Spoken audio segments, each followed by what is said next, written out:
Hey guys, how's it going? Hope you're doing well. My name is Crown, and today I'm going to read you some very interesting stories that I hope that you're gonna love. And now, without further ado, let's go!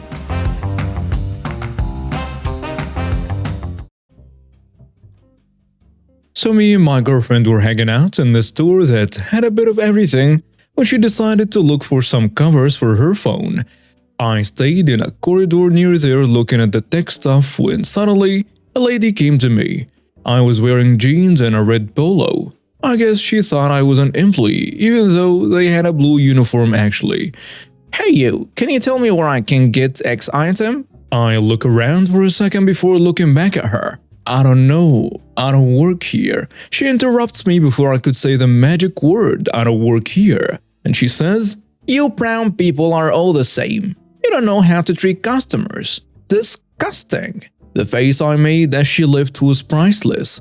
I'm about to go to my girlfriend and tell her the story about this crazy lady, but before I could reach her, this lady comes back and, I kid you not, she starts spraying those house deodorants in my face, blinding me. Serves you right for being lazy and racial slur. What the hell? Help! My girlfriend heard me yelling and she came, and before I could say anything, I could feel the lady realizing that I didn't in fact work there. As my girlfriend calls the police and I guess the staff didn't let her leave because when I could see again after washing my eyes, she was crying getting arrested. Police asked if I'd like to press charges and I definitely said yes. Even if I was an employee there, that's no way to treat people. Treat others as you wish to be treated. The end. P.S. I went for a checkup to my eyes after that and everything was thankfully alright. So I work as an armed guard for armed truck service. For those of you who don't know, we are responsible for picking up money and checks from other businesses, i.e. banks, stores, restaurants, and so on. As part of my job is handling large amounts of cash, I carry a sidearm or handgun for those not into guns in order to protect myself and the money. Where I live, you have to have what's called a concealed carry permit to have such a firearm outside of work hours, which I have. So I'm on my way home and have to stop at the store to pick up dinner for myself. The store I go to has employees that wear a blue bolo and tan pants. My uniform is black pants and red polo with a company name on it. And as I had just got off work, I still have my name badge on and sidearm in its holster on my hip. Cue the crazy lady. I'm browsing the freezer aisle and she stops me and starts to ask where product Z is. As she stops dead in her tracks as she sees my gun in its holster. She stops talking and quickly walks out of the aisle. I just assume she realized I don't work there and left to find someone who does. I go about my business and proceed up to the cashier line. As I'm waiting to get up to check out, in comes a swarm of about 8 police officers. They come straight to me with a crazy lady behind shouting, That's him! That's the guy with the gun! They point their guns at me and order my hands up. I drop what I have and comply. I state that I work for Company Z and that I have a permit for my weapon. They lower and holster their guns after the commotion and apologize for the confusion but said they got a call about a guy walking around the store waving a gun around. I say I'm sorry, but since I have been here, my gun has been holstered. Never left the holster. They turn to the lady and ask if it's true that I never took my gun out of the holster. She yells that I'm lying and that I can't have a gun in the store anyway. They of course go and check the security footage and see that I did nothing wrong. And they let me go on about my business and apologize again for the misunderstanding. They then turn around and handcuff the lady who called and tell her she's been arrested for misusing the 911 system and inciting panic. Being accosted by people who demand service from a non-employee has happened to me at the same big box warehouse store twice, but this one was truly mind-boggling. My boyfriend took me and our dog on a Starbucks run earlier and the line at the drive-thru was so long, so I just mobile ordered and went in to wait. I go to the Starbucks every day. I'm a regular and I love the stuff there, so I tip them quite a bit every time I go. Just a great vibe there. My boyfriend and I are about to have our 10th anniversary in August, and I can never have too many Starbucks Gold cups, so I'm just sort of looking at them and perusing the shelves of products. This area is very clearly not a register, and I'm wearing a purple crop top, shorts, and the tie-dye Crocs. With my purse on my shoulder and sunglasses still on, I can see someone walk up towards the registers out of my peripheral vision. The 3 baristas working were running around making drinks. They were so slammed. And this absolutely stereotypical-looking Karen lady is tapping her foot, sighing, checking her watch, and she has been standing at the register for maybe 30 seconds max at this point. She walks up super close behind me and I figure she's trying to kill time and look at cups or whatever while she waited. So I move out of the way and then they had my drinks done, so I hear them call my name, turn around to go get my drinks. My dog got his puppuccino, don't worry guys. And then this lady screeches, "Where do you think you're going, huh? How do you even have a job if you don't take orders at your register, you stupid witch?" I have pretty crippling anxiety as it is, and we had just come from Kroger, and it's the day before Father's Day, so they are packed. And Starbucks is super busy, so I'm trying to keep it together already before this, and this lady is just super insane. And I was so flabbergasted, I was so speechless. I just kept opening and closing my mouth in disbelief. The employees and everyone else is just dead silent. Truly, you could hear a pin drop. The manager has now heard the shrill screeching call of a Karen in the wild and emerged from her office in the back and just looked so bewildered that it was honestly comical.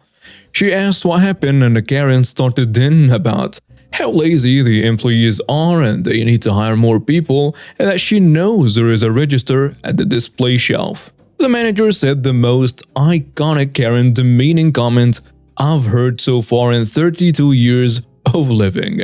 "Ma'am, she's not an employee. I am unsure of what makes you think a display shelf full of merchandise for retail has a hidden register somewhere, but that's not the case here. I can confidently say that people like you are the reason that everywhere is short-staffed. It's because of people like you. Leave now, or I will call the police and have you physically removed. Your choice, lady, and if you come back, you will be arrested. You are now trespassed from this store." At this point, my drinks have been ready a long time while this lady throws her hissy fit, so I just grab them and peace out of there. Update: I really should have stayed to watch this whole thing play out. She started screaming about reverse racism and reaching over the counter and just destroying anything in reach, like the entire stacks of cups, lids, and so on. Then they said she started screaming about being discriminated against because she's white. Yeah. During her never-ending rant, the manager called the cops from the back room because the whole situation just escalated very quickly, and she was Karen down to the point that they knew they wouldn't be able to force her to leave without touching her. The manager came back, told her the cops were called, and this lady said, "It's still making me cackle." Good, I already called them. If you're guessing that she didn't actually call the cops, you guessed right. Cop comes in, and this lady flies in midair over to him screaming that she was threatened and that's why she called him. And also, "Thank God you're here, officer. Thank you for coming when I called 911. I thought they were going to hurt me." These are all actual quotes from the manager relaying the story to me. The cop didn't know what to say to that, except, "Ma'am, the only call we received was from the manager here, about a customer causing a disturbance. We have no record of any 911 calls made by yourself or anyone else in the area except from this Starbucks location." Then she blew up again. Asked the cop, "Are you calling me a liar?" The manager told me that the cop threw up his hands and visibly rolled his eyes, and then just pulled her arms behind her back, like to restrain her. Nothing insane, just put her hands behind her back and calmly walked her out of there. The manager followed, saw another direct quote, and he took her to her car and told her, "Lady, get in your car and leave right now, or I would be more than happy to give you a ride. There is plenty of room in a police car." She did manage to use half of her one brain cell, and she finally left. This is not my story. I was present for it, sure, but I did not see all of it personally. Rather, this is my father's story. So, some context. My father had a degree in mechanical engineering, either a master's or doctorate. It had taken him years to get, and he was very proud of that. Thanks to his training, he had found his way working for many well-known companies, working primarily with a procedure used to make various things. Over time, he privately began working on an idea that would revolutionize how school and gym lockers worked. See, my father realized that there was a problem with those types of metal lockers. Namely, it was very easy for a person to break into them. What's more, as the lockers were designed, there were multiple exposed moving parts, which meant that if a student put too many books in one, or really anything got against the door, the locker could be jammed shut, making it near impossible to open. So for several years, Dad toyed with a number of ideas before hitting on a new design which would solve all those problems. The inner workings of the locker's locking mechanism would be contained with a door in such a way that 1. It was impossible for someone to shim or break into, 2. The entire mechanism would be enclosed, and 3. It was relatively maintenance-free. Now, at this point, my father was the vice president of manufacturing, and apparently there wasn't a clause in his contract that said that if he designed anything while working for the company, then he had to turn that over to them for profit. Dad still approached the company, offering them the design, but they weren't interested. Dad sat on the design for a while before eventually just taking out several patents on them, and then forgetting about them. About 6 months after his first attempt at getting the company interested, the parent company's owner/chairman of the board passed away, and the board opted to sell off some of the holdings. The company my dad worked for was part of that. The new owners were young guys who seemed to think they knew everything, as young business owners always seem to think, and they set about changing 99% of the way things were being done. At some point, they stumbled across the plans my father had designed. Now that's where things turned curious. They really wanted to start producing this new design.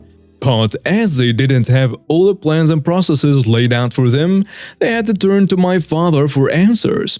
Rather than asking him how to do it or licensing the patents, as any reputable company would have done, they ordered him to turn over all his work, or else they would fire him.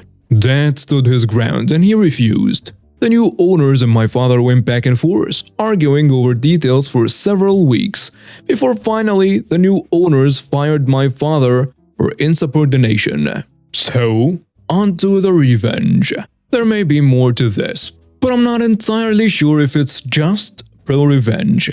It could border on nuclear based on what happened some years later, though I am not certain that what later happened had anything to do with my father's actions. So, after cleaning out his office and packing things in the trunk of his car, my father headed home and made a few phone calls. He must have gone through 8 or 9 different calls before he got in touch with someone who was interested in what he had to say. See, my father was under no illusions that the company that had fired him wasn't going to just make those patent lockers on their own. He also knew that though the company itself was relatively small, the owners had money and there was no way he could find them. However, a larger company could. So he contacted the major competitors and made them an offer. He eventually set up a meeting with some people, wheeled down the prototype he'd made, explained how everything worked, and noted that with this system, the company could revolutionize the way lockers were both designed and improve both safety and security. What's more, as he was the only patent holder, for the next 7 years or so, that company could be the only company to produce them. The competitor jumped at the chance and bought all patents both for the design and the process.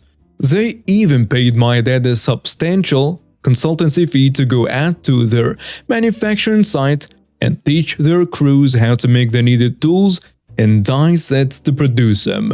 Less than 6 months after the first company had fired him, their number one competitor was completely destroying them in the market with this new design, and there wasn't anything the first company could do about it. They did try suing my father, claiming he had stolen their intellectual property, but that case quickly evaporated when they had to admit under oath that they had never actually signed a contract with him, and there was no requirement that he turn over anything he created to the company. In the 7 years from when the second company bought the locker design and process patents, they were pretty handily moved into markets that previously they had been unable to. The first company sold Deodrant, but by the time the patent had finally expired, they were a shadow of their former selves. The new owners had sold the company at a loss with a competitor buying it, only to shut that production facility down due to redundancy, for maybe 200 people out of work.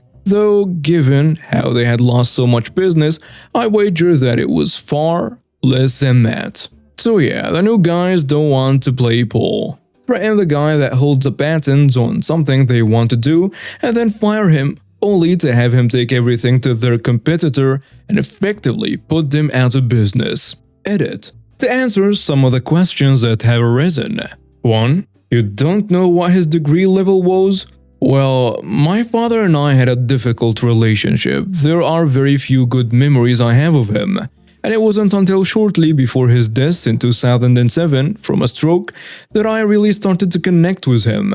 I resented him for most of my life because he was more career-minded than anything. I figure we moved some 10 times in 20 years, and it greatly affected me. For a rather long period of time, I am ashamed to say I hated my father, and I wanted nothing to do with him. 2.